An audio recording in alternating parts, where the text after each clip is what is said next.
kaibigan, narito na ang ikalawang bahagi ng kasaysayan ng buhay pag-ibig ni Noneng. Nalubos ninyong kagigiliwan dito pa rin sa ating dulang. Ikaw lamang sa buhay ko. Love Story.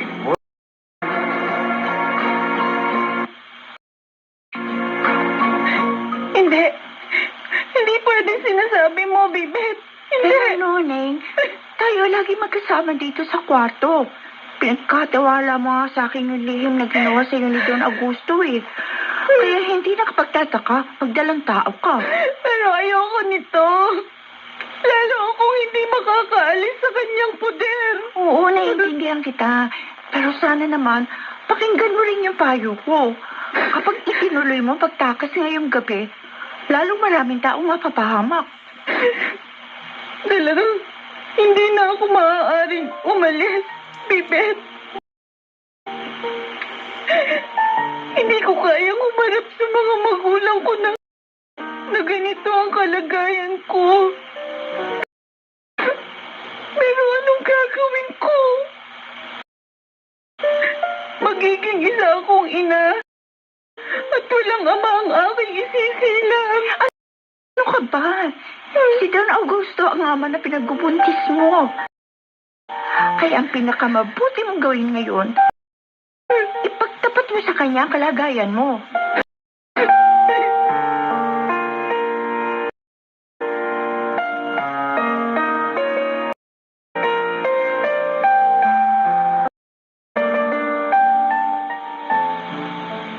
Natutuwa ako, Noneng. Pakakasalan mo ba ako? Hindi kita pwedeng pakasalan. May asawa na ako. Kung ganun, anong mangyayari sa akin? Pagtatawanan ako ng mga kasama ko. At ayokong mapahiya ang aking mga magulang. Inaalagaan naman kita, Noneng. At lalo kitang iingatan dahil magiging isa ka ng ina. Simula pa lamang ito ng isang magandang relasyon. Sa pagitan natin, walang maglalakas loob na pagtawanan ka sa loob ng aking nasasakupan. Bakit mo ito ginawa? Hinira mo ang kinabukasan ko. Noneng, bakit ganyan na lang ang galit na nadarama mo? Hindi mo ba alam na maraming babaeng gustong lumagay sa kinalalagan mo ngayon? Magpalad ka. Dahil ikaw ang napusuan ko. Iba ako sa kanila. Hindi ko pinangarap na maging babae mo lamang. Gusto ko lang mag-artista, kumita ng pera para maiahon sa kahirapan ng aking mga magulang. Yun lang. At nakukuha mo naman ang gusto mo, hindi pa? Buwan-buwan may tinatanggap ang magulang mo. Kahit sa ang probinsya tayo magtanghal, may perang siguradong dumarating sa kanila. Alagang-alaga ka ng mga tauhan ko. Buhay reyna ka sa piling ko. Ano mo pa iniiyak mo? Hindi mo ko inaalagaan. Isang bihag na walang karapatan ang turing mo sa akin. Matututuhan mo ring tanggapin ang lahat, Noneng. Walang galit na hindi humuhupa sa paglipas ng panahon. Mamahalin mo rin ako.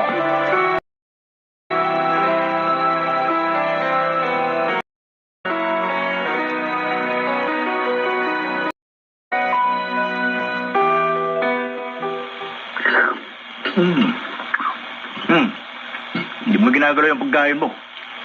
Ano bang iniisip mo dyan, Lagring?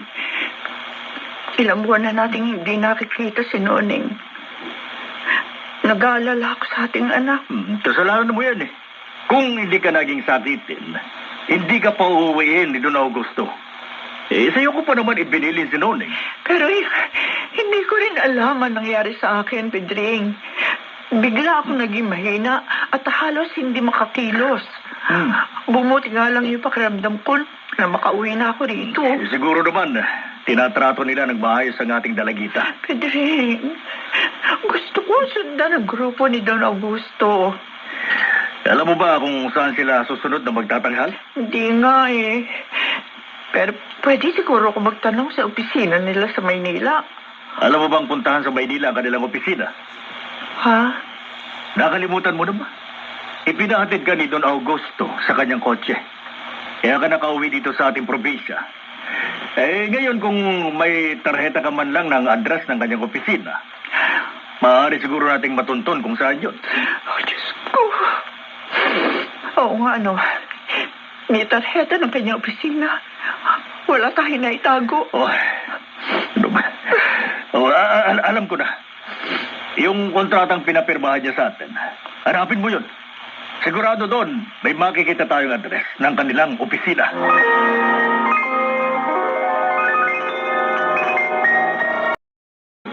Love Story.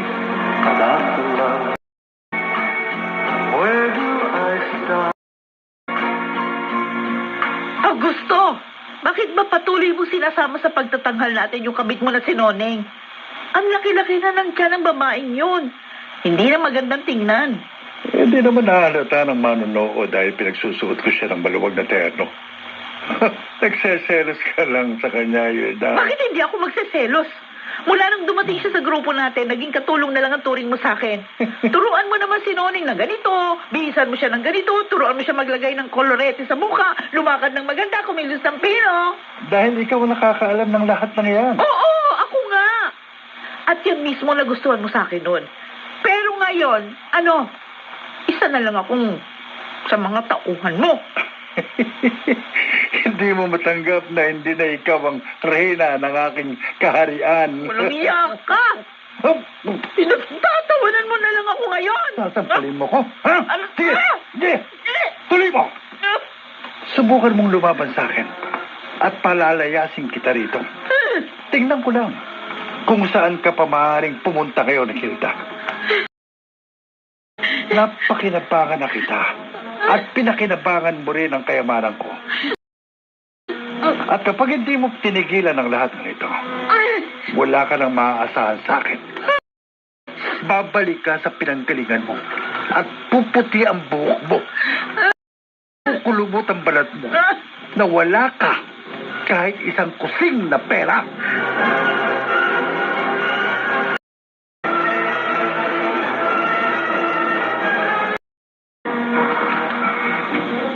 Ay, si Mami Hilda. Dati siyang number 2 ni Don Augusto. At ngayon, ako na ipinalit sa kanya. Narinig mo pala silang nag-aaway? Oo, Chuchi. Ngayon, naiintindihan ko na. Bakit gano'n na lang siya kasungit sa akin? Ay, naku, Noni. Ganyan ang showbiz, ano? Dalawa lang ang pwedeng mangyari sa'yo. Ikaw ang biktima. O ikaw ang mambibiktima. Biktima ako ngayon, Chuchi. Pero hindi ako papayag na habang buhay na maging biktima. Naku, kung plano mong labanan si Don Augusto, kalimutan mo na yan, Day. Tanggapin mo na lang ang kapalaran mo. Mag-enjoy ka. Dahil hindi lahat ng babae nagiging buhay rin na tulad mo. Hindi, Chuchi. Ha? Kapag nakapanganak na ako, magpaplano ako muli para mabago ang kapalarang kinasadlakan ko. Noni, nening ka pa talaga. Akala mo, ganun lang kadali ang lahat. Makinig ka sa amin ni Bibet. Kilala namin si Don Augusto. Dito na kami nagdalaga sa kanyang grupo. Pag nagustuhan niya ang babae, hindi na makakawala pa sa kanya.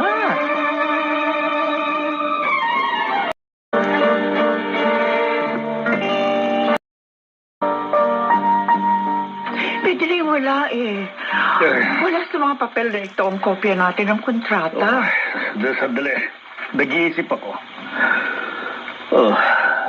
Teka. Alam ko na. Matapos nating pirmahan yung kontrata, kinuha niya ulit sa atin. Dahil ipapanotaryo daw niya. Oo nga. Oo nga, Pedri. Natatandaan ko na rin. At hindi niya na ito binalik sa atin. Hayop na matanda yun.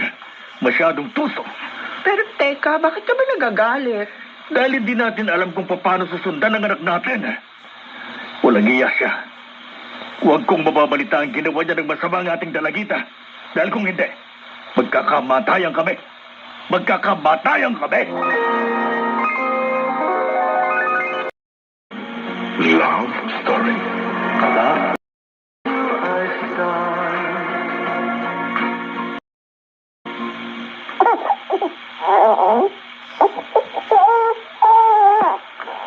Anak ba? Gatas lang pala hinihintay ni baby. Tingnan mo, tumahan ng makasuso na sa'yo. Oo nga, Bibet. Alam mo, parang hindi pa rin ako makapaniwala. Neneng-neneng ka pa, pero ngayon, isa ka ng nanay. Sana lang huwag mong idamay ang anak mo sa galit mo kay Don Augusto. Hindi mangyayari yun. Mahal ko ang batang to. At hindi ko siya iwawalay sa akin kahit anong mangyari. Bakit ka naman nagsasalita ng ganyan? Hindi ko pa rin tinatanggap ang kapalarang ito, Bibet. Naranasan ko na maging artista sa entablado. Gagamitin ko natutunan ko para mag-audition sa mga production company. Iiwan ko si Don Augusto at dadalhin ko ang aking anak. Hindi mo alam ang sinasabi mo, Noneng. Sana naman, tanggapin mo na ang lahat ng ito. Ang importante, komportable ka. Tsaka palagi may pera.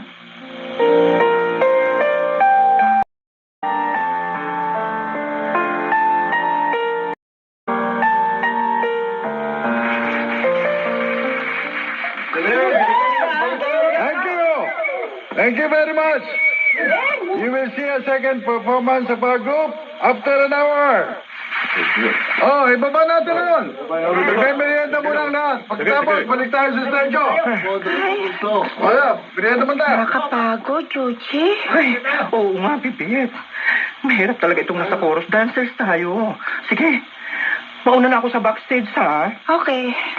Miss Bibet. May tumatawag sa akin. Galing siya sa audience. Oh, Amerikano? You still remember me? I asked you to get me acquainted with Miss Nolan. Ay, oo. Si Bakya. Ikaw si Bakya? Bakya? Yeah. You give that pair of wooden clogs to Noneng. We call that Oh. Bakya. Yes. That's it. Where's the pretty Miss Nolan? Eh, she's not with us eh. She just gave birth. Gave birth? Ano ba yung sinabi ko? No, not gave birth. Attending to her birds. She bought lovebirds. You know lovebirds? But she will be part of the show next month. Oh, that's good. I'll be seeing her again. Please tell her I still want to see her again.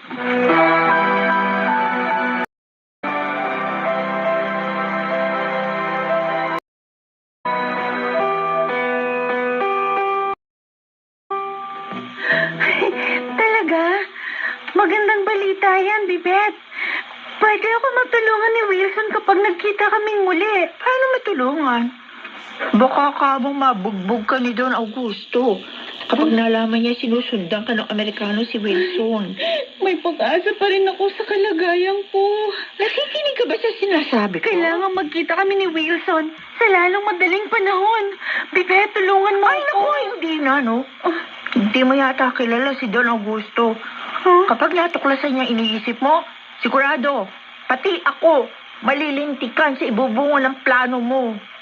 Katulad din ba kayo ni Don Augusto? Paano katulad? Walang puso. Hindi mo ba nakikita, Bibet? Kung walang tutulong sa akin, mananatili akong bihag, bilanggo. Alipin ni Don Augusto. Bibet, hindi ito ang pangarap kong buhay. Aning ko makalong ibinibigay niya sa akin kung hindi ako malayang umuwi sa aking mga magulang.